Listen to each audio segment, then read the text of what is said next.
Bismillahirrahmanirrahim. Assalamualaikum warahmatullahi wabarakatuh. Alhamdulillahirabbil alamin wassalatu wassalamu ala israfil anbiya'i wal mursalin wa ala alihi wa sahbihi ajmain. Segala puji bagi Allah, Tuhan seluruh alam. Semoga salawat dan keselamatan tercurahkan selalu kepada Nabi dan Rasul termulia, keluarga dan sahabat-sahabatnya. Mudah-mudahan pertemuan ini membawa berkah untuk kita semua. Amin ya rabbal alamin. Selanjutnya, kami juga mengucapkan terima kasih kepada semua ummahat atas kesediaannya untuk menghadiri kegiatan pengajian rutin ini. Kami mengimbau kiranya kekompakan dan kebersamaan kita ini dapat terus terbina. Insyaallah pada hari ini sebagaimana biasanya kita akan melaksanakan taklim rutin ini dengan susunan acara sebagai berikut. Yang pertama pembukaan, yang kedua acara inti yaitu kajian rutin yang akan disampaikan oleh Al-Ustadz Irfan Tadi Salatin SPDI. Selanjutnya sesi tanya jawab dan yang terakhir penutup. Demikianlah susunan acara pada hari ini. Marilah kita buka bersama-sama majelis ini dengan membaca basmalah. Bismillahirrahmanirrahim. Selanjutnya tausiah yang akan disampaikan oleh Ustadz Irfan Tadi Salatin SPDI. Kepada Ustadz untuk waktu dan tempat dipersilakan.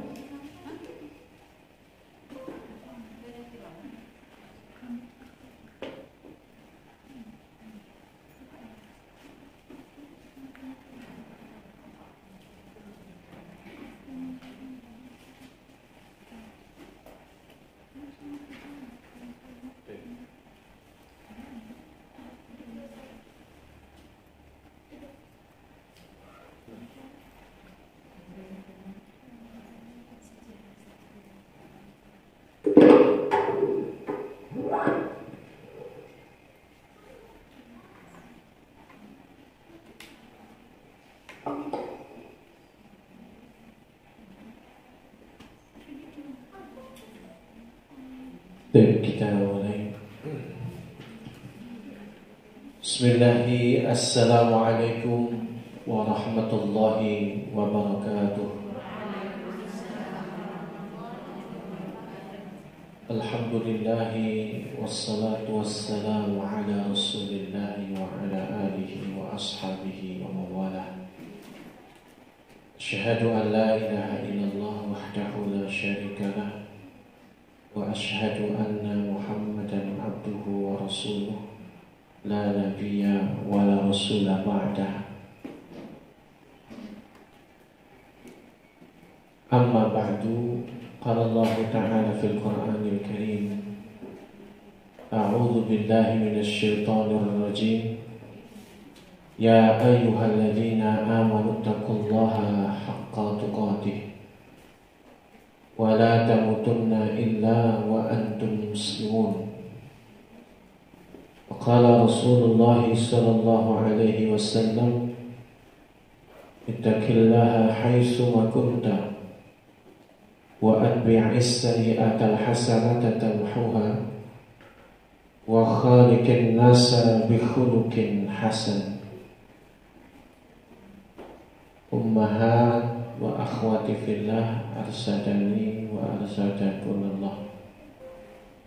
Alhamdulillah atas karunia yang Allah Ta'ala berikan kepada kita, sehingga pada siang menjelang sore hari ini kita dimampukan oleh Allah untuk bisa hadir di majlis yang insyaallah dimuliakan Allah Subhanahu wa Ta'ala. Amin. Salawat dan salam semoga selalu dihaturkan kepada Nabi kita, Nabi Muhammad sallallahu alaihi wasallam, beserta keluarganya, sahabatnya, serta para pengikutnya yang senantiasa istiqamah berada di atas sunnah-sunnahnya hingga yaumil qiyamah. Ummahat wa akhwati fillah, arsadani wa arsadakunallah. Kita pada kesempatan kali ini akan membahas sebuah tema sejarah azan, keutamaan dan hikmahnya.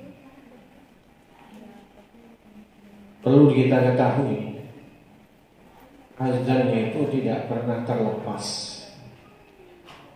dari hukum sholat berjamaah. Oleh karenanya bahwa ketika dulu Nabi kita Nabi Muhammad SAW bersama sahabatnya itu tinggal selama 13 tahun di kota suci Mekah, betapa sulit mereka untuk bisa sholat berjamaah. Jangankan sholat berjamaah, untuk sholat di Masjidil Haram dengan tenang saja tidak bisa. Maka kemudian Allah Subhanahu wa ta'ala mensyariatkan kepada mereka untuk pergi hijrah ke Madinah, satu negeri yang mereka bisa memulai kehidupan dengan baik, kehidupan beragama dengan bebas, kehidupan yang mereka idam-idamkan bisa beribadah kepada Allah Ta'ala. Maka oleh karenanya momentum hijrah ke Madinah itu sebagai kebebasan di dalam beribadah kepada Allah. Setelah 13 tahun terkekang, lalu kemudian mereka bisa dengan damai dan bebas beribadah kepada Allah. Makanya tadi momentum ini dimanfaatkan oleh Rasulullah SAW untuk memancangkan sendi-sendi syariah al-Islamiyah di kota Madinah. Seiring dan sejalan dengan memang turunnya ayat-ayat syariah muhkamah yang ada di kota suci Madinah, pun juga selaras dengan tumbuh kembangnya agama Islam di Madinah. Sebagai bagian daripada risalah Nabi kita Nabi Muhammad SAW menyebarkan dakwah ke santero penjuru dunia, yang memang Nabi SAW itu diutus sebagai rahmatan lil alamin, sebagai rahmat bagi seluruh sekalian alam. Maka oleh karenanya agama Islam ini tidak hanya ada di kota Mekah dan Madinah, tetapi bagaimana berawal dari kota Mekah lalu dikuatkan di kota Madinah, intishar dakwah fil ardh, menyebar dakwah ini ke santero dunia. Apa yang dilakukan oleh Nabi kita Nabi Muhammad SAW? Yang pertama yang dilakukan oleh Nabi kita adalah membangun Masjid Nabawi.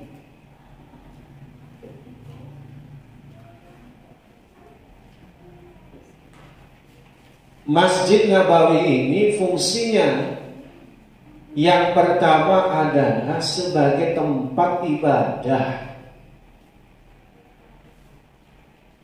sebagai markas untuk beribadah kepada Allah. Disinilah pengembangan rohiyah, pengembangan spiritual, pengembangan ilmiah fikriyah, pengembangan ijtimaiyah, persatuan dan kesatuan Islam. Maka oleh karenanya ketika Masjid Nabawi ini dibangun, perlu untuk disemarakkan,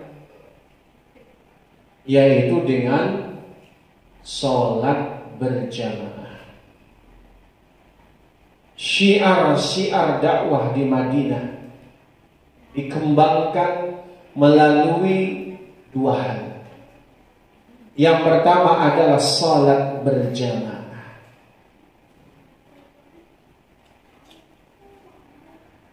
Lalu kemudian disyariatkannya azan.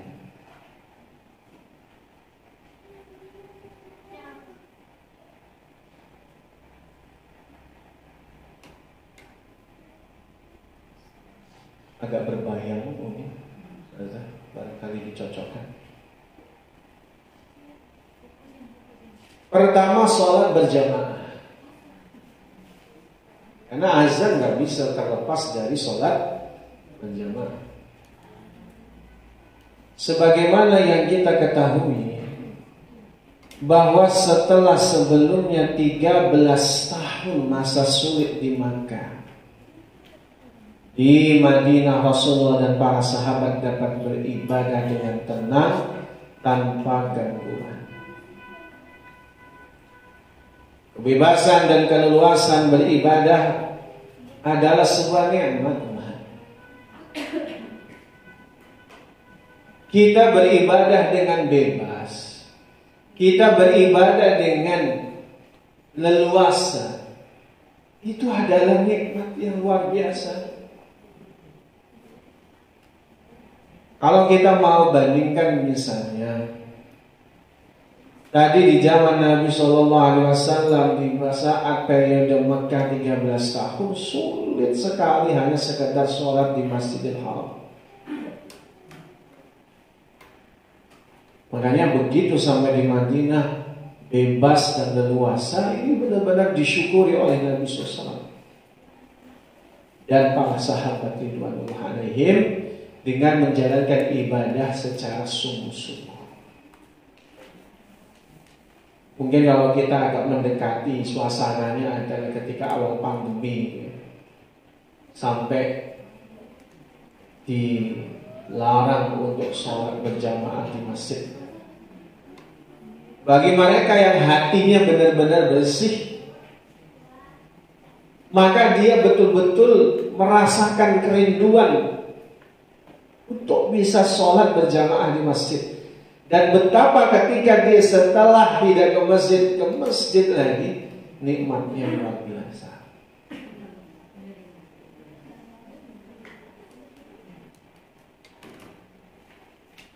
Salah satu dari ibadah penting dan terpenting adalah sholat berjamaah, termasuk syiar terbesar di dalam agama.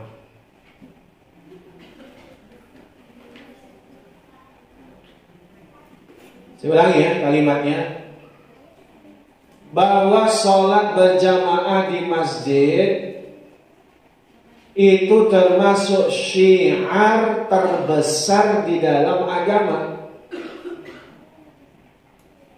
Maka sebenarnya kebangkitan umat Islam itu terletak dari bagaimana mereka berjamaah sholatnya di masjid bagi laki-laki. Karena Nabi SAW pernah bersabda, "Afdhalus salatir rizal fi buyutihim illa al-maktubah." Utama-utamanya sholat bagi laki-laki itu di rumahnya, kecuali sholat wajib.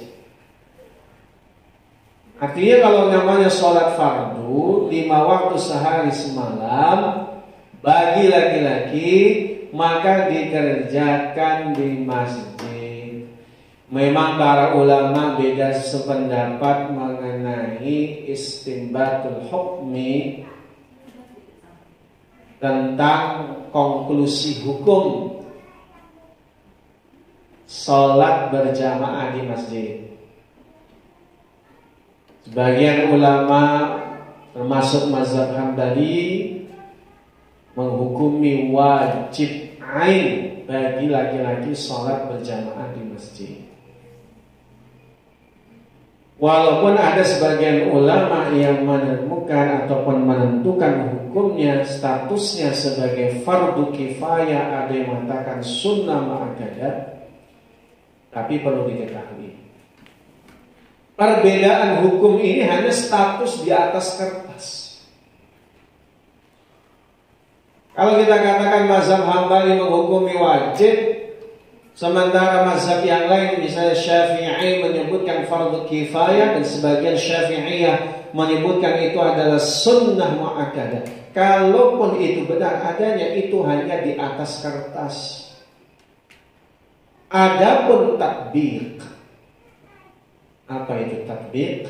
Penerapannya tidak ada yang berbeda.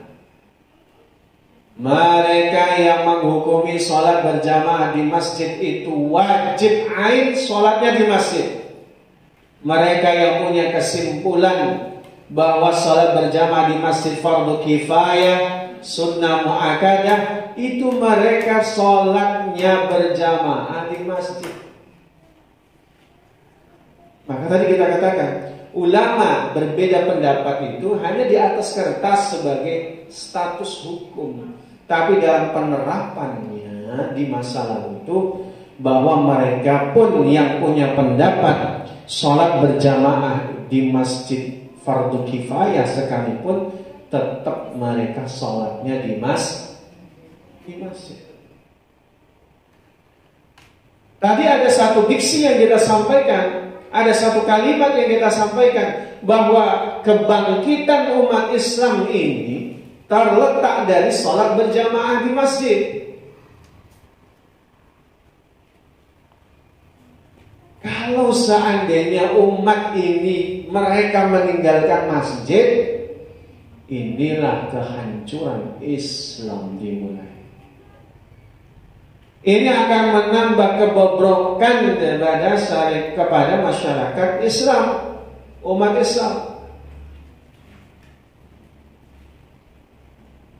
Jadi kalau ada propaganda yang menyebutkan tentang sholat berjamaah di masjid menghalangi umat Islam berjamaah di masjid, itu memang ingin melemahkan kaum muslimin.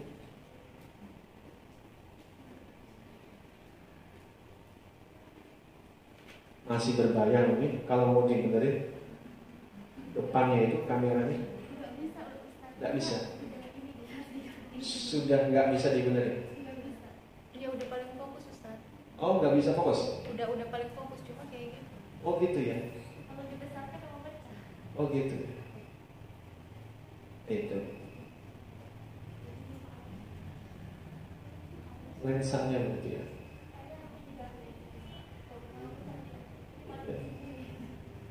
Iya berbahaya.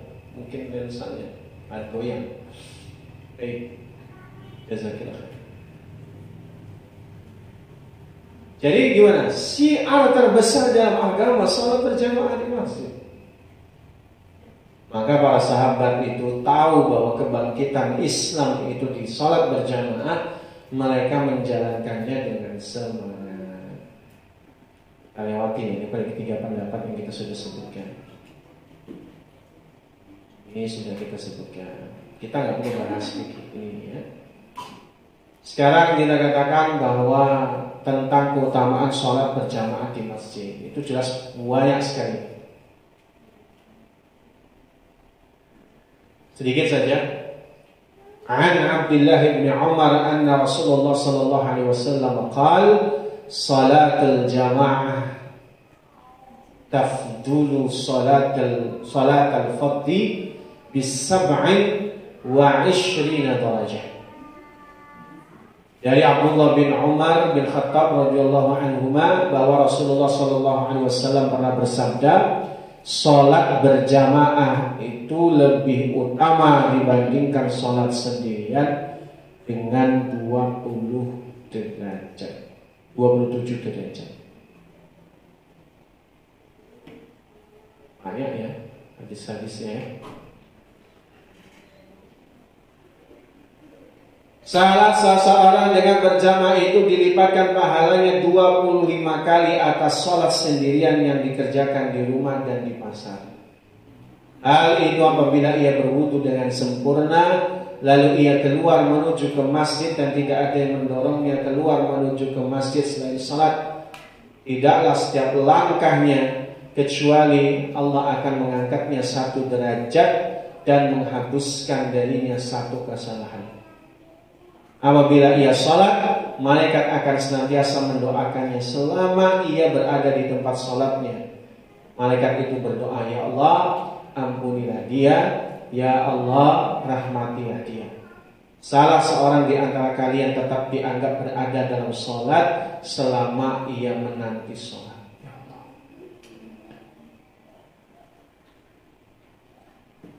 Salat berjamaah di masjid itu pahalanya 25 kali minimal atas salat sendirian. Kita misalnya dalam urusan dunia, kita jualan produk,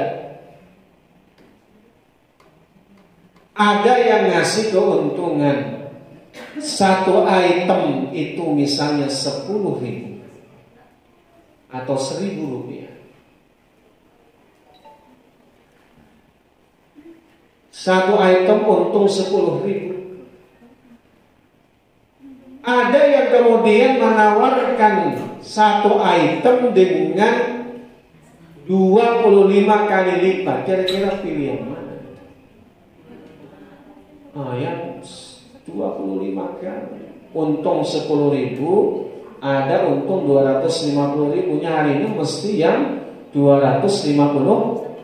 Secara urusan dunia nih, kita pinter banget hitung-hitung-hitungan.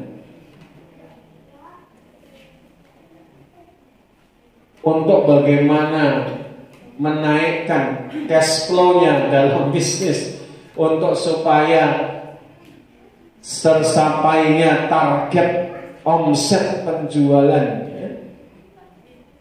Oh, itu dikejar banget itu.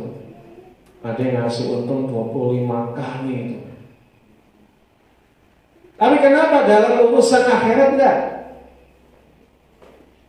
Nah, itu masalahnya.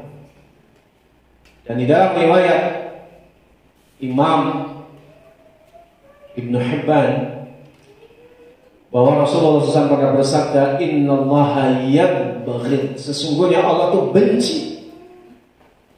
Salah satu di antara yang Allah benci itu adalah orang yang jaufatin bil laili wa himarin bin nahar. Orang yang kalau di malam hari dia bagaikan bangkai, sementara di siang hari dia layaknya keledai. Apa maksudnya di situ? Maksudnya adalah Allah tuh benci sama orang kalau dalam urusan dunia pintar, dalam urusan dunia gigih, dalam urusan dunia sungguh-sungguh mengejarnya. Tapi kalau dalam urusan akhirat, cari yang minimalis.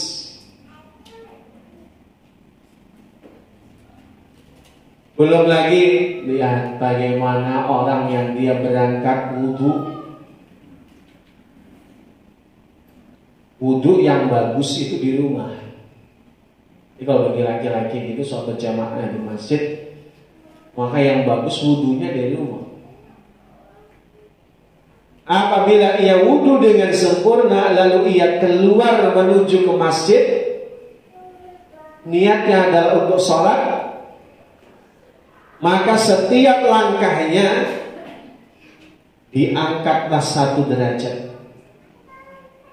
Satu langkah berikutnya dihapuskan satu dosa. InsyaAllah. Kalau tempat tinggalnya jauh dari masjid, dia jalan, berapa banyak tuh dosa yang dihapus, berapa banyak derajat yang diangkat Allah Ta'ala kan?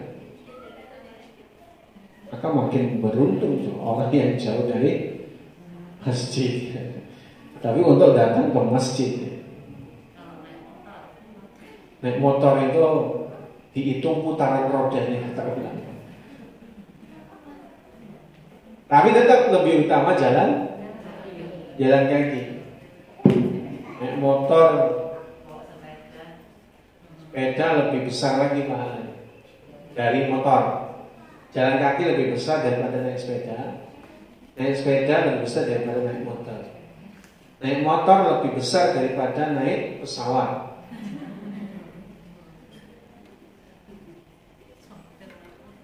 Pesawat baru take off pas landing.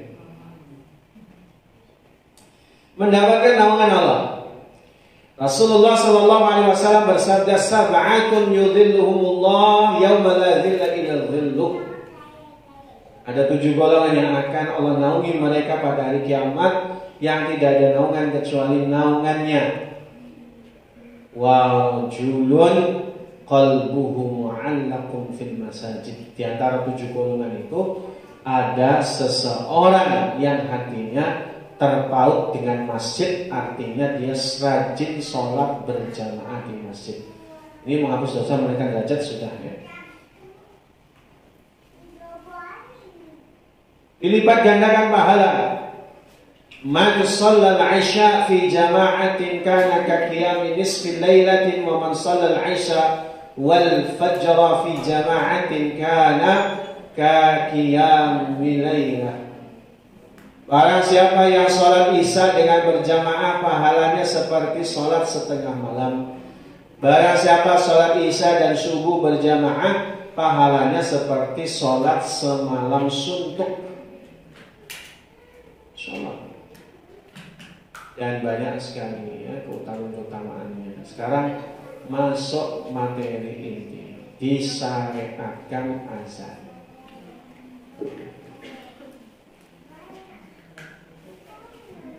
Qala Ibnu Juraih. Ini berkata Ibnu Juraij, akhbarani Nafi', telah menghabarkan kepadaku Nafi', anna Ibnu Umar, bahwasanya Ibnu Umar radhiyallahu anhuma kana yaqul, dia berkata, kana al-muslimuna hina qadamu bil Madinah yajtami'una fatahayyanuna as-salata laysa yunadala. Kaum muslimin dahulu ketika datang di Madinah, mereka berkumpul lalu memperkira-kira waktu sholat tanpa ada yang menyerukannya.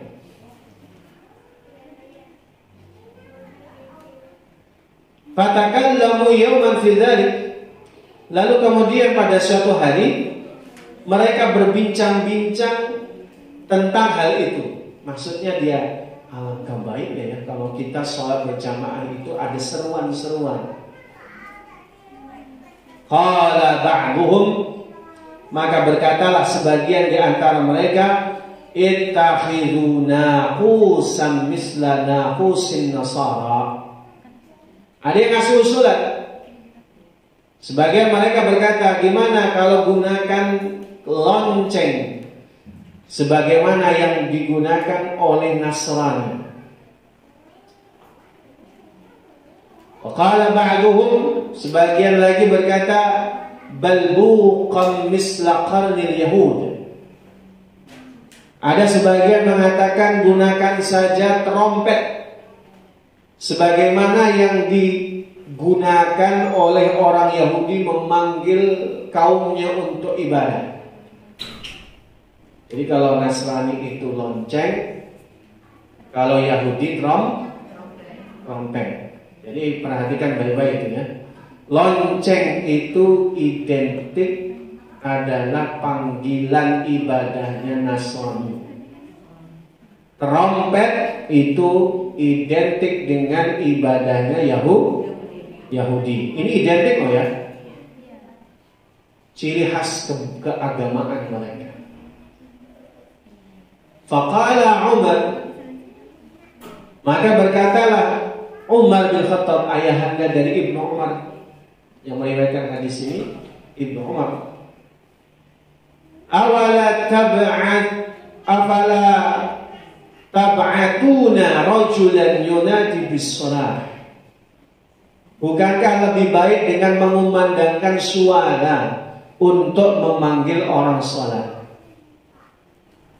Qala Rasulullah sallallahu alaihi wasallam, maka bersabda Rasulullah sallallahu alaihi wasallam, ya Bilal, qum fanadi bis salat. Wahai Bilal, bangunlah dan kumandangkanlah azan panggilan untuk sholat. Tapi ini baru sekedar hayya 'alas shalah, ayo sholat. Belum lengkap ya. Ini riwayatnya panjang. Saya ringkas saja ya.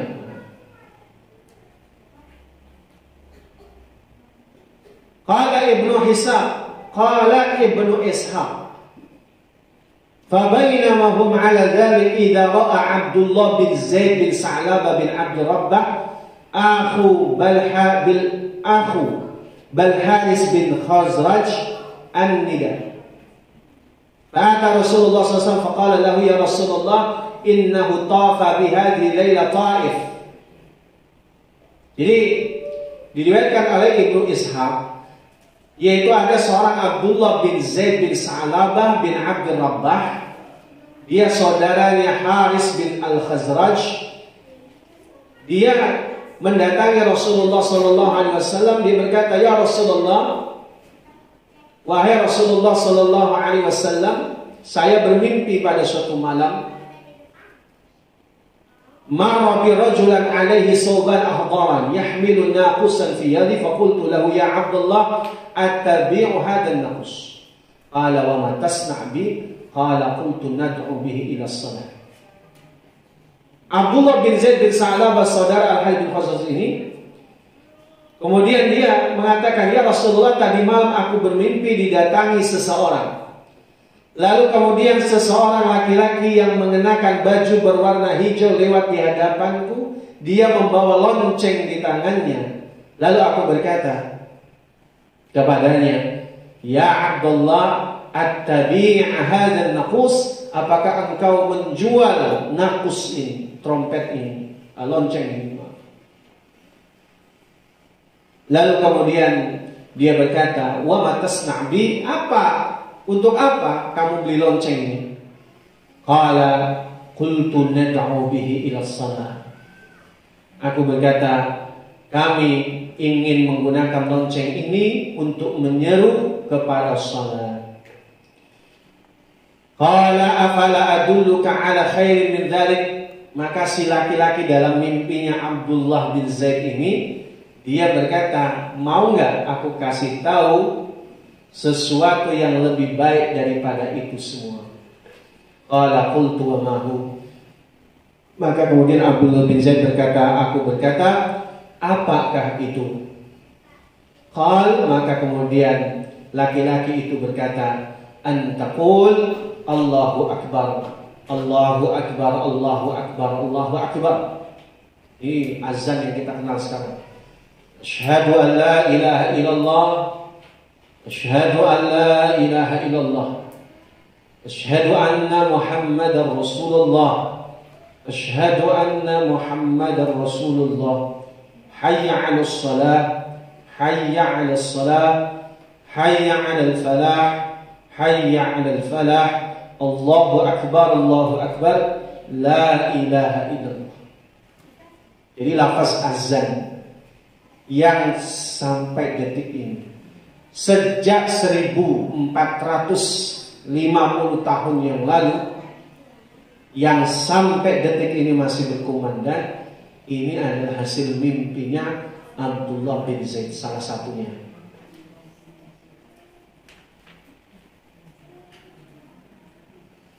Abdullah bin Zaid bin Sa'labah. Falamma akhbara biha Rasulullah sallallahu alaihi wasallam,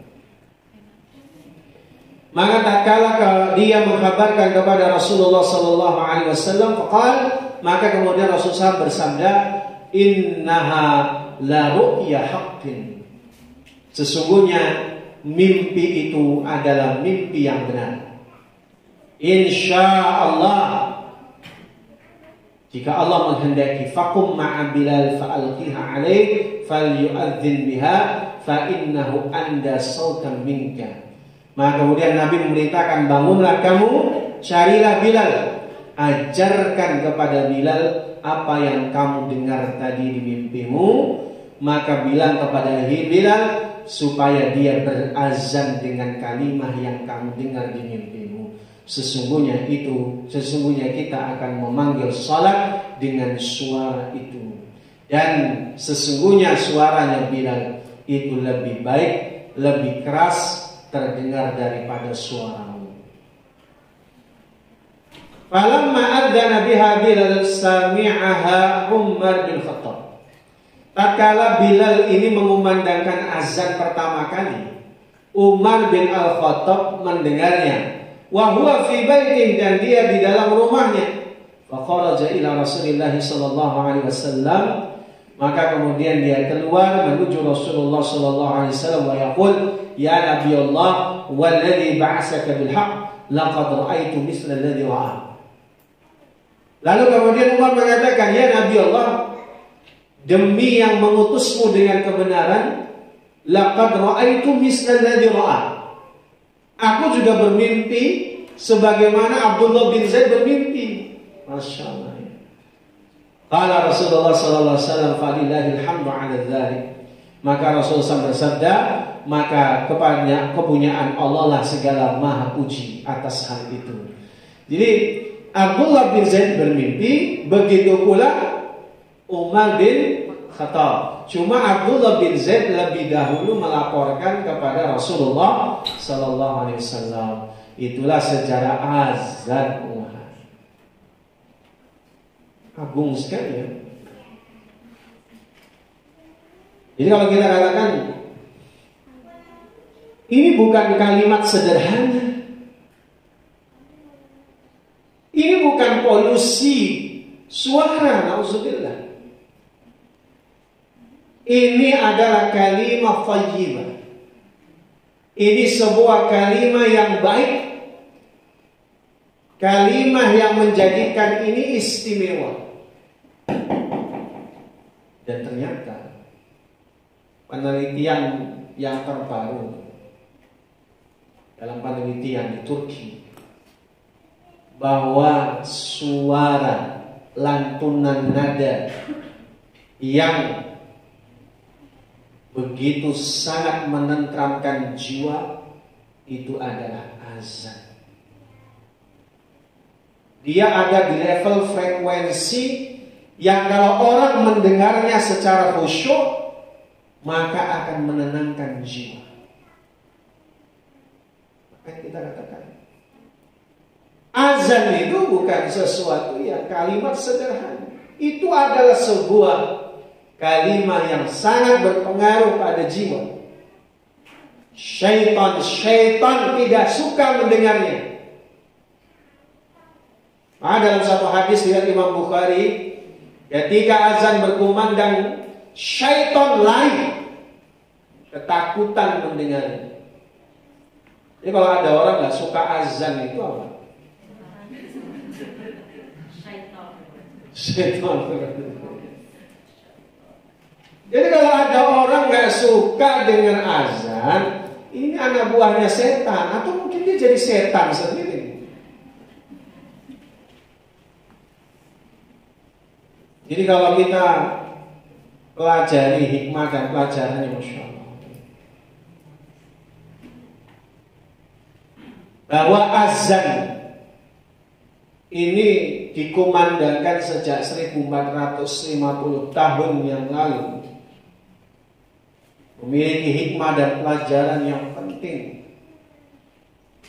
Yang pertama, bagaimana semangat beribadah para sahabat, terutama sekali lagi dalam sholat berjamaah, hingga berpikir bagaimana untuk memiliki panggilan untuk sholat. Para sahabat itu dibagi menjadi dua golongan. Golongan yang pertama, mereka adalah orang yang pergi ke masjid sebelum azan berkumandang. Sehingga kemudian ketika azan saatnya berkumandang, mereka sudah di dalam masjid dan mendengarkannya dengan lebih khusyuk.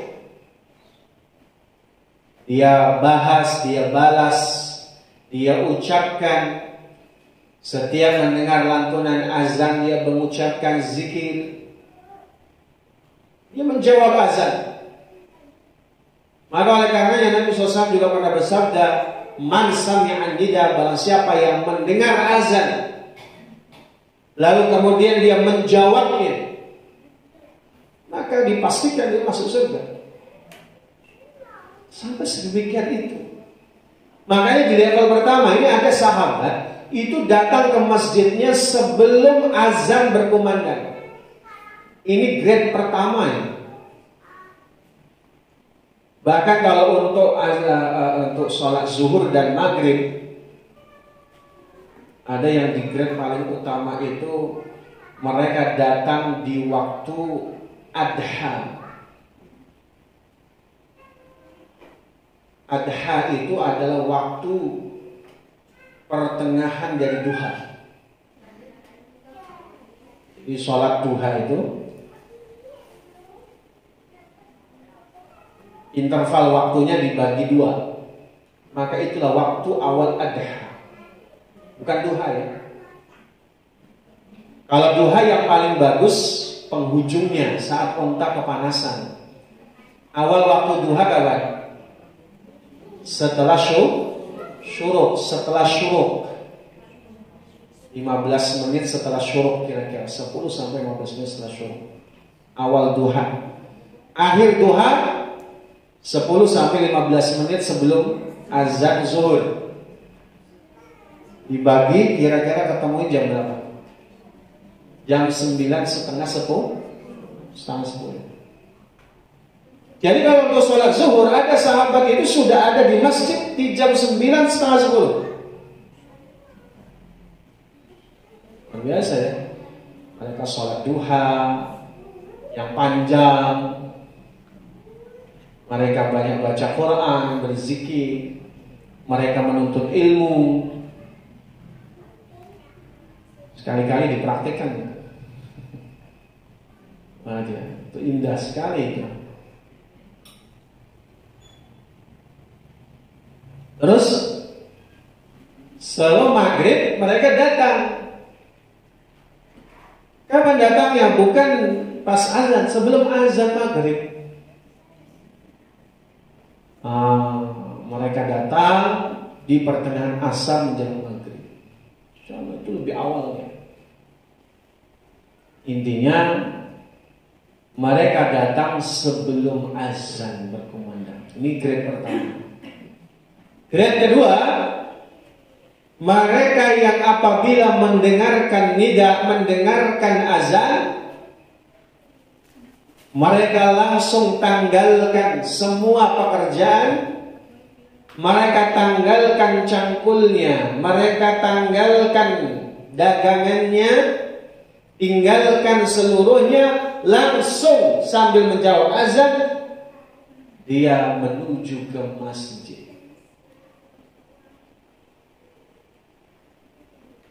Insyaallah ya, luar biasa.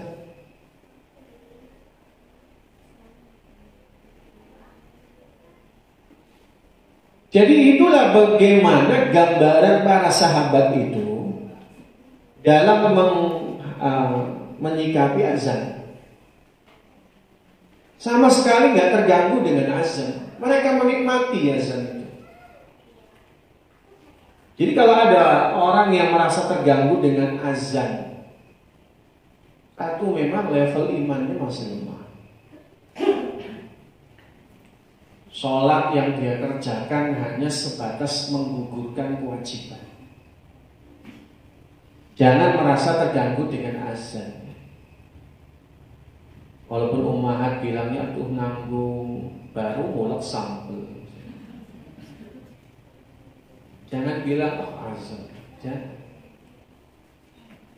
Jangan nanggung-nanggung. Kerjakan azan. Tinggalkan, itu bisa dilanjutkan setelah sholat. Tidak apa-apa. Karena panggilan sholat itu lebih utama daripada apapun.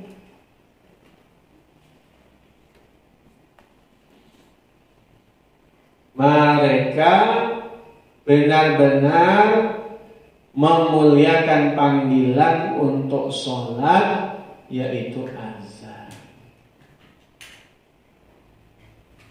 Semangat untuk memiliki dan memelihara identitas keislaman, serta berbeda dari penganut agama lain. Di sini pelajaran yang besar dari redaksi hadis di atas dan riwayat Ibnu Ishaq. Kenapa tidak disamakan dengan Nasrani pakai lonceng? Kenapa tidak disamakan dengan trompet punya Yahudi? Tetapi kemudian yang laki-laki yang bermimpi ataupun Abdullah bin Zaid atau laki-laki yang datang di mimpinya Abdullah bin Zaid bin Sa'labah tadi mengajarkan tentang identitas keislaman. Bahwa sebagai seorang muslim itu harus punya kebanggaan. Kalau perkataan Abul A'la Al-Maududi rahimahullah mengatakan seorang muslim itu yansha' min qalbihi jar'atan, bahwa seorang muslim yang benar keislamannya yansha' itu tumbuh, yansha' min qalbihi, tumbuh dari hatinya, jar'atan.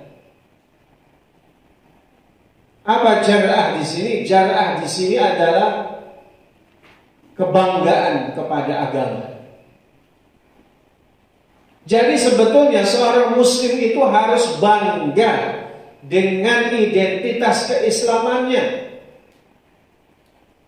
Dia harus memelihara identitas keislamannya. Dia harus punya nilai yang lebih daripada penganut agama lain.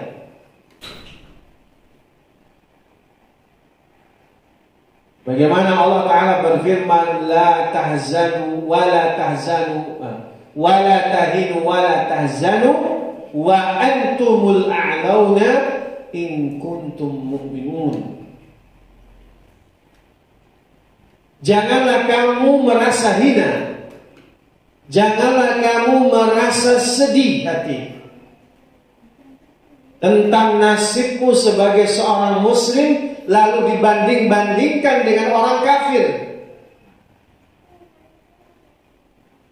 Jangan sedih, jangan merasa diri inferior, merasa lemah dibandingkan orang kafir. Antumul a'laun, kalian orang beriman itu lebih tinggi nilainya, in kuntum mu'minun, jika kamu beriman. Jadi seorang muslim itu, mahat wa akhwati fillah dan jamaah sekalian, harus punya kebanggaan, harus punya nilai, punya izzatun nafs, kemuliaan jiwa, dengan identitas keislaman. Mahat dipakai hijab syar'i, harus bangga dengan kehijaban itu. Inilah yang membuat ummahat punya nilai, punya value yang lebih baik dibandingkan penganut agama lain yang wanitanya dibiarkan terbuka auratnya, yang membiarkan wanitanya pergi ke tempat-tempat maksiat. Tapi ummahat dengan menggunakan hijab ini menunjukkan kemuliaan jiwa. Jadi jangan merasa ciut kalau bertemu dengan orang yang non-muslim. Kita ini lebih tinggi nilainya dibandingkan mereka. bukan untuk menyombongkan diri di hadapan mereka, tapi ini adalah kebanggaan pada diri, memelihara identitas keislaman, memelihara syariah. Kembali kepada persoalan azan. Hanya katanya nggak enak dengan penganut agama lain. Orang Islam bising, na'udzubillah, dengan azan itu. Merasa nggak enak dengan penganut agama lain, lalu kemudian melarang azan, menganggap itu polusi suara. Na'udzubillah. Jangan-jangan memang sudah nggak ada kebanggaan kepada Islam.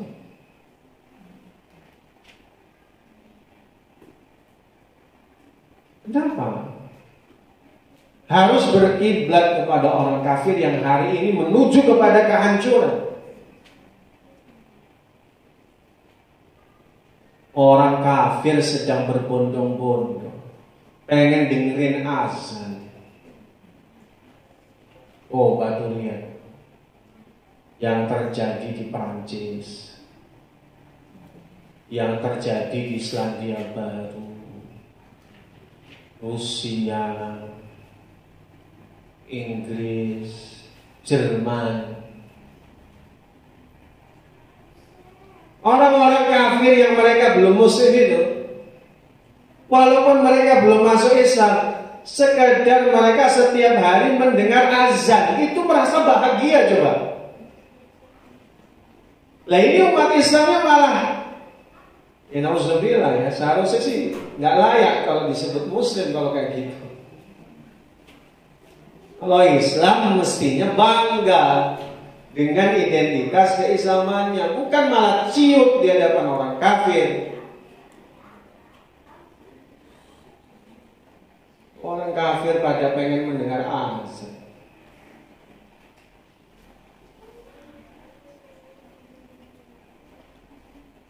Ketika ada problem di Korea, jadi ada problem orang-orang Korea itu kalau dengerin azan mereka terganggu dari maksiatnya. Jadi maksiatnya nggak khusyuk karena mendengarkan azan. Sehingga mereka melaporkan tentang suara azan ini karena mengganggu kepentingan mereka. Kenapa? Karena nggak nyaman, maksiatnya nggak nyaman sambil dengerin azan. Itu di Korea. Jadi yang mereka laporkan bukan karena bising. Kalau mau dibandingkan bisingnya tempat maksiat itu lebih bising dibandingkan azan. Jadi ini apa Mahan?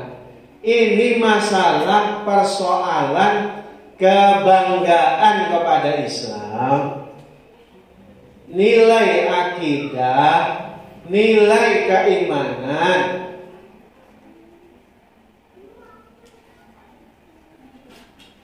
Dan ini harus dipertahankan identitas ini umat. Dan kalau seandainya ada orang yang mencoba mengotak-ngatik persoalan azan, ini bukan masalah azan saja. Azan itu menjadi pintu sebenarnya. Sebagaimana kita sebutkan, azan sebagai syiar Islam dan kebangkitan Islam. Kalau azan ini dilarang, sebagaimana yang dilarang di Cina, lalu Singapura itu kan dulu mulainya dilarang azan. Katanya menghormati pemeluk agama itu. Singapura kan juga mayoritas muslim dulu. Sehingga akhirnya sulit bangkit umat Islam di sana.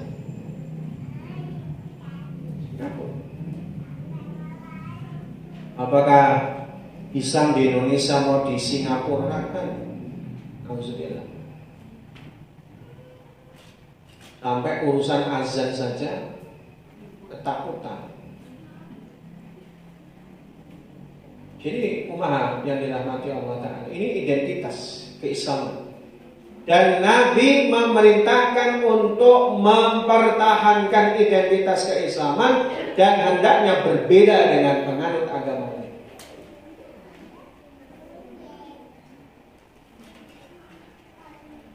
Nabi SAW sangat memperhatikan masalah identitas, baik kolektif maupun pribadi. Kalau kolektif itu azan tadi, kalau pribadi contohnya ini hadis riwayat Imam Muslim, khaliful musyriqina ahfus syawariba wa auful lihya. Selisihilah orang-orang musyrik, potong pendeklah kumis dan biarkanlah jenggot. Ini bagi laki-laki ya. Ini perintah yang sederhana kalimatnya, tetapi maknanya sangat prinsipil. Gak boleh umat Islam niru-niru orang kafir, gak boleh. Nabi bahkan mengancam man tasyabbaha biqaumin bahwa minhum, siapa yang menyerupai suatu kaum maka dia semisal dengannya. Maka di sini secara pribadi saja, identitas pribadi saja diperintahkan kita untuk mempertahankan identitas itu. Ini identitas Islam. Apalagi yang sifatnya kolektif, apalagi yang sifatnya jama'i. Istilahnya adalah kolektif. Yang ini implikasinya, dampaknya sangat masif, sangat besar. Ini kalau seorang yang kemudian melarang azan, itu sama saja hendak menghancurkan agama Islam. Nah inilah makanya hancurnya Islam itu salah satu diantaranya adalah munculnya lisanul munafik, lisan-lisan orang munafik yang mereka berbaju Islam tapi hendak menghancurkan Islam. Labelnya disebut ulama, tapi justru ulama yang du'atun ila abwabi jahannam, ulama yang menyeru kepada pintu neraka jahannam.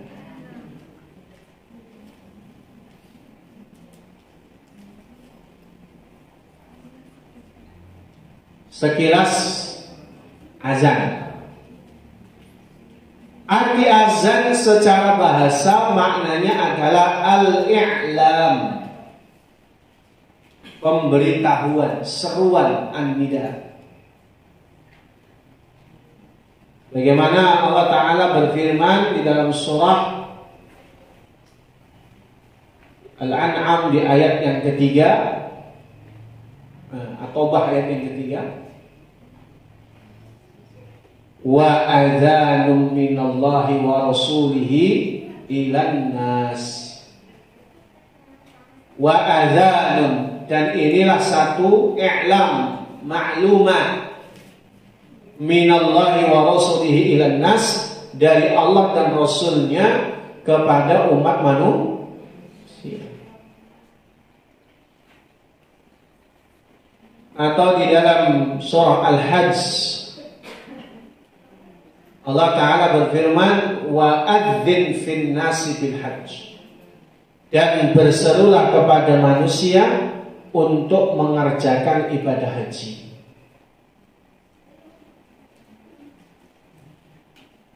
Artinya bahwa secara bahasa azan itu i'lam, pemberitahuan dan seruan. Adapun istilah, arti secara istilah, menurut Dr. Wahbah Az-Zuhaili, ialah gabungan perkataan tertentu yang digunakan untuk mengetahui waktu sholat dan memanggil untuk sholat berjamaah. Ini perkataan Dr. Wahbah Az-Zuhaili.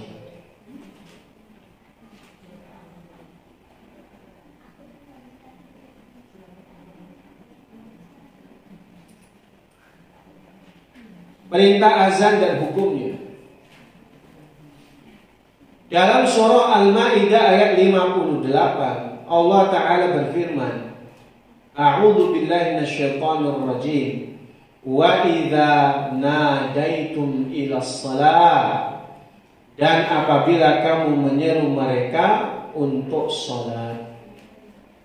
Maka tadi disebutkan azan ini juga an-nida, nadaitum ini an-nida, yaitu adalah seruan. Ada satu hadis riwayat Imam Bukhari Muslim an Malik bin Al-Huwairith an Nabi sallallahu alaihi wasallam qala idza hadaratis salah fa'adzina wa aqima thumma liya ummakuma akbarukuma. Apabila tiba waktu salat, hendaklah seorang dari kalian mengumandangkan azan, dan yang lebih besar dari kalian hendaklah menjadi imam.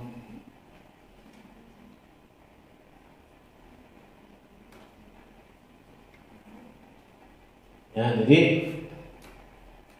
di sini domirnya adalah dua orang. Kalaupun ada dua orang saja, maka ketika mau mendirikan salat, kumandangkan azan. Ini dua orang.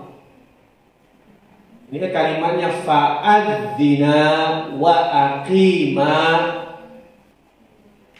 liya ummakuma akbarukuma. Jadi domirnya, pronominanya adalah kalian berdua. Antum, ya. Maka di sini apa? Dua orang bacaan, apalagi kalau lebih disyariatkan lagi. Jadi kalaupun cuma ada dua orang,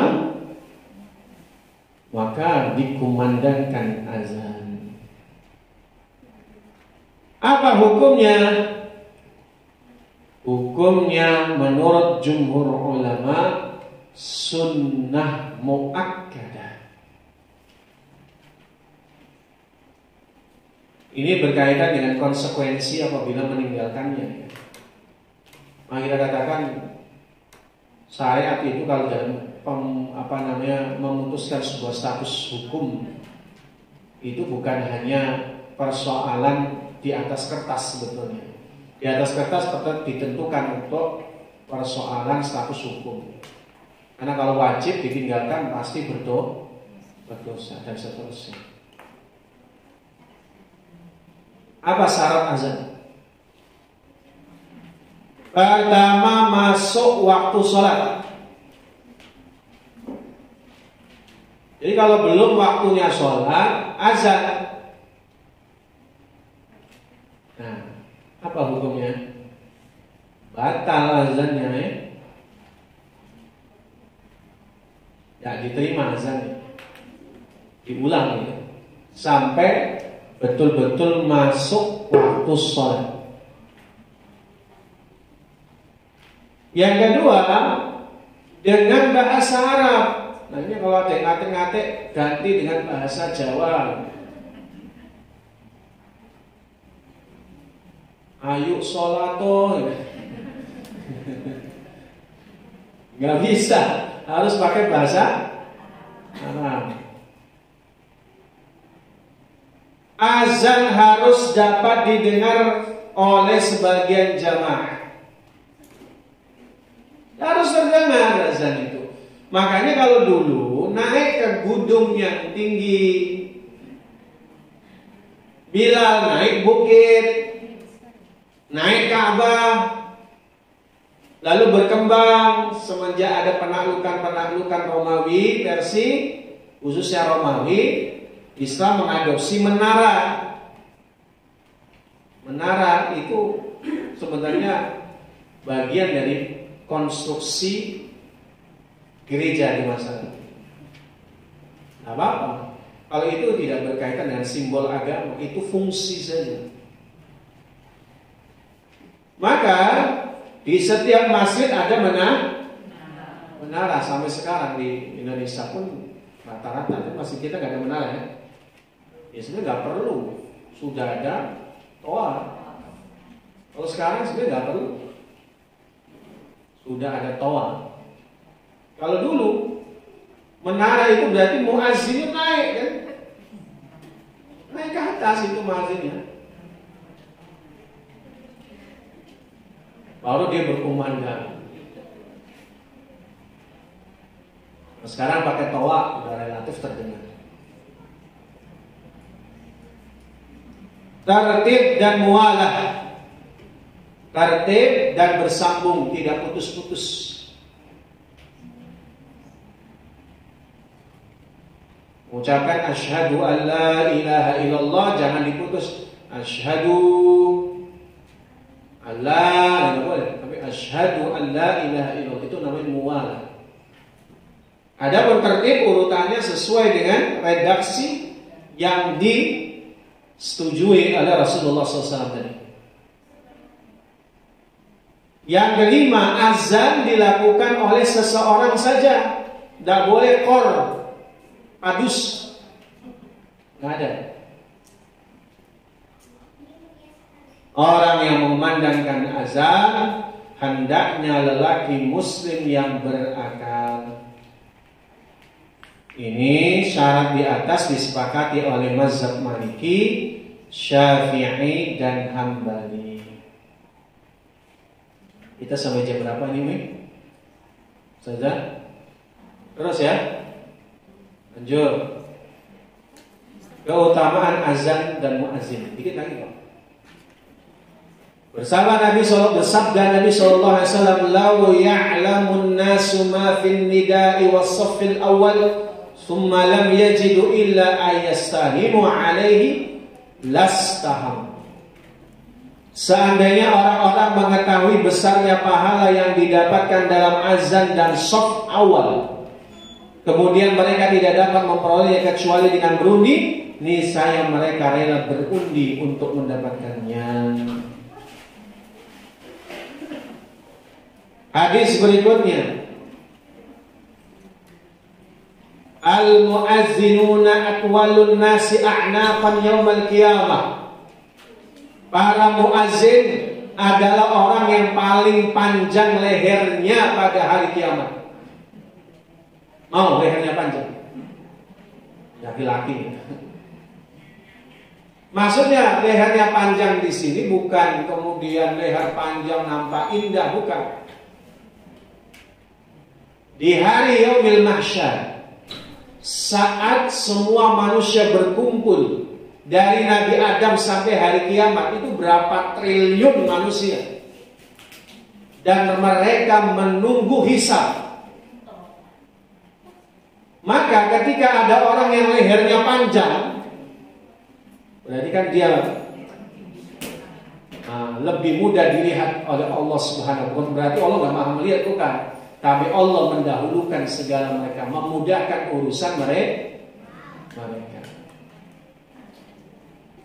Qala Rasulullah SAW, tidaklah jin dan manusia serta tidak ada sesuatu yang mendengar suara lantunan azan dari seorang muazzin, melainkan akan menjadi saksi kebaikan bagi si muazzin pada hari kiamat. Jadi muazzin itu luar biasa. Rawahul Bukhari. Qala Rasulullah sallallahu alaihi wasallam, yughfaru lil muazzin muntaha azanihi wa yastaghfiru lahu kullu rabbin wa yabisin sami'ah. Diampuni bagi muazzin pada akhir azannya dan setiap yang basah ataupun yang kering. Berarti mau makhluk hidup ataupun yang tidak hidup, yang mendengarkan azan akan memintakan ampun untuknya. Yang basah di sini makhluk hidup, manusia, hewan, tumbuhan, basah. Yang kering, batu, gunung, semua akan bersaksi dan minta ampun kepada Allah untuknya. Jadi semakin banyak yang mendengar, semakin baik. Banyak yang jadi saksi kan? Rasulullah mendoakan para muazzin dan imam. Hadis riwayat Abu Daud, Allahumma arsyidil a'immah waghfir lil muadzin. Ya Allah, berikan kelurusan bagi para imam dan ampunilah dosa para muazzin. Didoain terus insyaallah. Terakhir banget, ada pakai banget ya. Rasulullah sallallahu alaihi wasallam, ini penting. Idza nudiya lis-salati adbara asy-syaitanu wa lahu durat. Apabila diserukan azan untuk salat, setan pergi, lari dalam keadaan terkentut-kentut. Sampai kentut ya. Hatta la yasma' at-ta'zin, sampai dia tidak mendengarkan azan. Fa idza qala nida, apabila muazzin selesai mengumandangkannya, aqbala hatta idza sauba bis salati akbar, ia datang hingga ketika diserukan iqamat ia berlari-lari. Setan itu paling takut dengan azan. Terakhir banget. Aisyah berkata, aku pernah mendengar Rasulullah SAW bersabda, al-imamu dhamin wal muadzin mu'taman fa arsyadallahu al-a'imma wa afa 'anil muadzinin. Hampir mirip ya. Imam adalah penjamin, sedangkan muazzin orang yang diamanahi. Maka semoga Allah memberikan kelurusan pada para imam dan memaafkan para muazzin. Alhamdulillah. Sudah cukup? Sampai di sini pembahasan kita. Itulah, kita sudah mulai dari sejarahnya, kita sudah mulai daripada kronologis ceritanya, bagaimana hukumnya dan bagaimana syarat-syaratnya dan keutamaan-keutamaannya. Waktu dan tempat Anda kembalikan ke MC. Sebagaimana di akhir acara, seperti biasanya ada sesi tanya jawab. Kepada Ustadz, kami persilahkan memberikan pertanyaan kepada akhwat dan ummahat.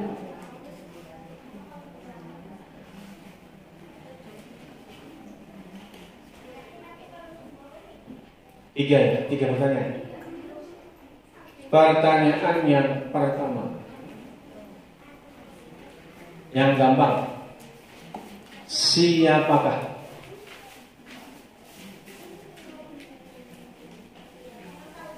yang bermimpi tentang lafaz azan? Dua orang.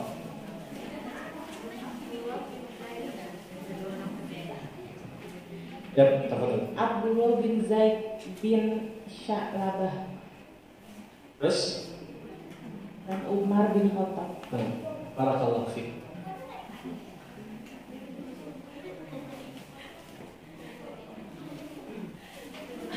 Gampang ya? Alhamdulillah. Apa yang dilakukan Nabi untuk menguatkan agama Islam di Madinah setelah kedatangannya di Madinah? Silakan. Apa? Oh, mana?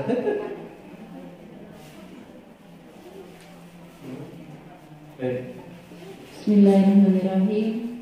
Melakukan dua hal, yaitu sholat berjamaah di masjid dan disyariatkannya azan. Cukup? Dikit lagi.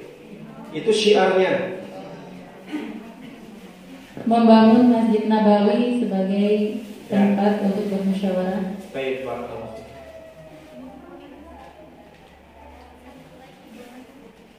Sebutkan keutamaan azan dan muazzin, dua aja.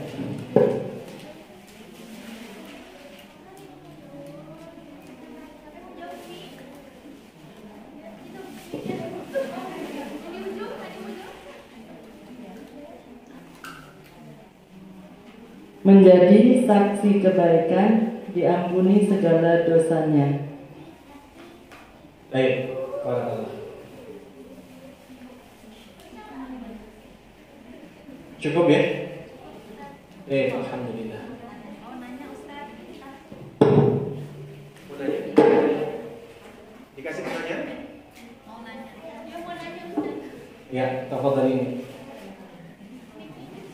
Udah kedengeran kok. Gak apa-apa. Pakai mic aja. Mbak. Assalamualaikum warahmatullahi wabarakatuh. Waalaikumsalam warahmatullahi wabarakatuh. Afwan Ustadz, ada yang ingin ditanyakan.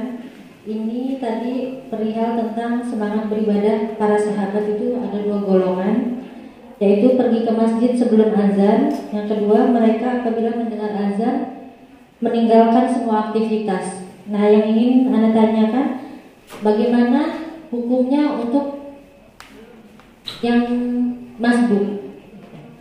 Atau ada dalil atau hadisnya gitu? Ya itu aja Ustaz. Jazakallahu khair. Assalamualaikum warahmatullahi wabarakatuh. Waalaikumsalam warahmatullahi wabarakatuh. Nah, pertanyaan yang sangat menarik. Jazakallahu khairan. Apakah di zaman sahabat ada yang masbuk? Ada. Ini kan kita lihat level terbaiknya. Bahkan kisah dalam satu hadis tentang pencuri sholat. Di suatu ketika Nabi SAW sholat, ada sahabat masbuk hingga dia ruku di luar masjid. Jadi Rasul ruku, dia ruku di luar masjid sambil jalan menuju shaf. Ini kan masbuknya sudah terlalu parah, maka disebut pencuri sholat. Pencuri di sini istilahnya tidak sama dengan pencuri hakiki. Maka kemudian selepas sholat, Rasulullah SAW tidak menyuruhnya untuk mengulangi sholat, hanya mendoakan. Apa doanya Rasul? Zadakallahu hirsaw wa taqwa. Semoga Allah menambahkan kepadamu semangat beribadah dan takwa. Artinya kasus-kasus di dalam cerita para sahabat ridwanullah alaihim, dan memang mereka statusnya juga sahabat, tapi bukan sahabat utama. Kalau sahabat utama, yaitu dibagi dua itu. Karena jumlah sahabat itu banyak. Berapa jumlah sahabat Nabi? 114.000. Ada nggak sahabat Nabi yang berzina? Ada. Tapi bukan sahabat utama. Di zaman Nabi ada nggak sahabat yang mencuri? Ada. Itu semua ditakdirkan Allah sebagai sampel contoh sebuah syariat ditegakkan di masa Nabi Muhammad SAW.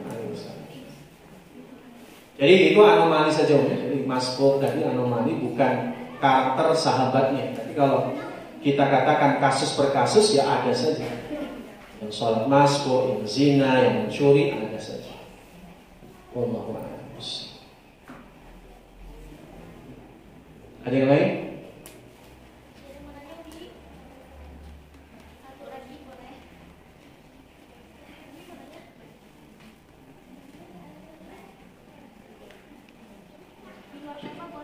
Boleh, kan tadi udah, nanti dilatih apa?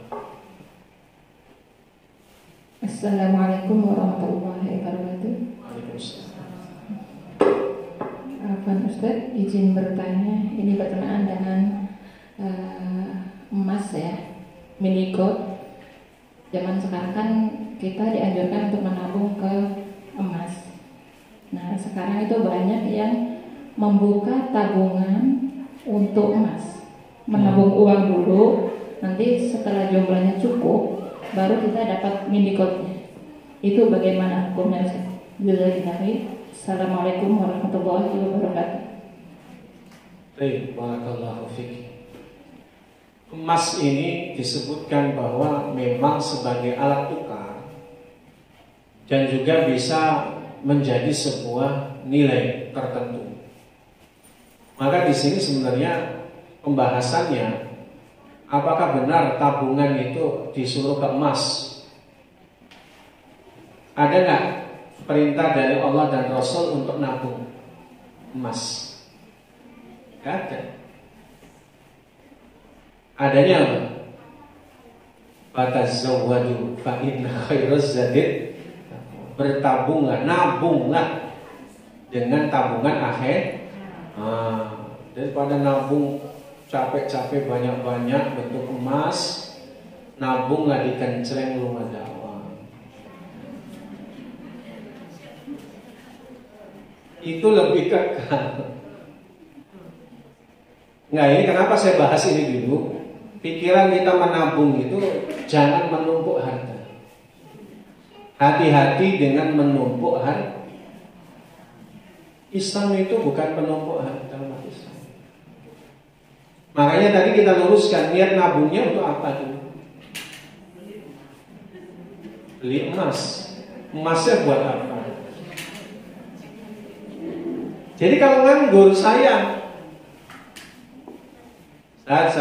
nabung begini, investasi. Ya, investasi untuk nanti anak-anak saya. Boleh enggak? Boleh. Tapi jangan baik, itu satu dulu.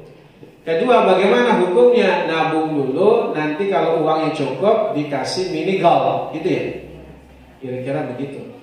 Maka kalau dia bentuknya alat tukar dengan alat tukar, asalkan senilai, tidak ada deviasi di sana, boleh saja. Asal senilai. Maka nanti disiasati. Yang ditabung itu harganya ditentukan di akhir, bukan di awal. Misal 1 gram emas 1 juta nilai sekarang, nabung sekarang nih. Kalau 1 juta kesepakatannya dia dapat 1 gram emas. Nabung setiap bulan 100.000, 10 bulan kemudian emas sudah 1.500.000.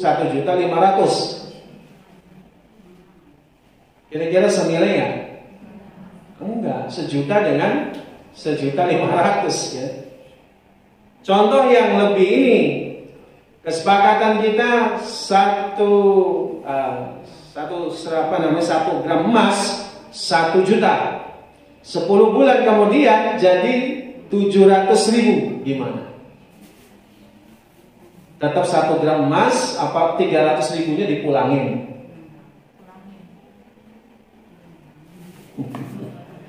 Makanya tadi tergantung di akhirnya, jangan di awal. Karena kalau di awal pertumbuhan nilai emas fluktuatif, di akhir saja ditentukan. Itu lebih selamat. Tidak ada gambling di sana, tidak ada namanya perjudian di sana. Itu ya. Allah alam besar. Jadi kalau memang dia alat tukar nggak masalah, asal senilai. Allah alam besar. Cukup. Baik, Allah alam besar. Waktu dan tempat kembali kepada MC. Silakan saja. Assalamualaikum warahmatullahi wabarakatuh. Jazakallah Ustaz, semoga ilmu yang diberikan bermanfaat kepada kita semua. Amin ya robbal alamin. Alhamdulillahirrabbilalamin. Baik, acara telah selesai. Sebelumnya anak mengucapkan syukuran kathiron kepada umat sekalian. Apabila ada kekurangan, anak mohon maaf karena kesempurnaan hanya milik Allah Subhanahu wa taala. Mari kita tutup majelis ini dengan doa kafaratul majelis. Subhanakallahumma wa bihamdika asyhadu an la ilaha illa anta astaghfiruka wa atubu ilaik. Assalamualaikum warahmatullahi wabarakatuh.